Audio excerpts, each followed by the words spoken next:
core system libraries failing because of the Pixdfltn module DLL. I'm Sophie Chen, a Windows Systems Specialist, and I'll show you exactly how to restore your stability. Access the official Pixdfltn module diagnostic resource now for a faster system configuration. This is the Pixdfltn module, the Windows Photo Viewer default resource library. It manages the localized UI assets and default open with registration for image files. If corrupted, users will find themselves unable to open photos with the legacy Windows Photo Viewer, often resulting in a DLL registration failed or interface not supported pop-up. With the why out of the way, let's focus on getting you running again. This error typically indicates corruption within the Windows system core. I recommend launching Command Prompt with administrative rights and running sfc/scan now to automatically replace missing or compromised files, such as Pixdfltn module DLL. When the primary installation path fails, a more surgical approach to checking your system's environmental variables is required.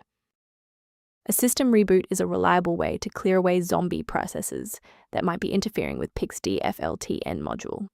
It's a low-impact step that ensures your operating system is starting with a synchronized environment. Before you restart, please bookmark this video or click the like button so that it's waiting for you in your library for the next step. If that didn't clear the error, follow these instructions to modify your system paths. If you need to pause the video to type these out, please do so. If those core system files are still missing after the restart, we'll use DISM to pull fresh copies from the cloud. First, open Command Prompt as admin. Second, you're going to type DISM /online /cleanup image /restore health, then hit enter. Why are we doing this? Well, this triggers a deep cloud sync to replace corrupted local system manifests with verified master files directly from Microsoft servers.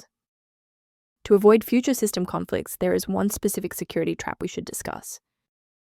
A quick safety warning: never download files like Pixdfltn module DLL from unofficial websites. These files are often outdated or bundled with malware that can compromise your personal data and system security. Using a professional maintenance utility is a proactive step toward keeping your system state healthy and your software synchronized. Review options for improving responsiveness and system safety by consulting the repair resource linked below for Pixdfltn module. I hope this walkthrough provided the clarity you needed to fix Pixdfltn module. Please like the video to support the channel and subscribe for more system-level tutorials.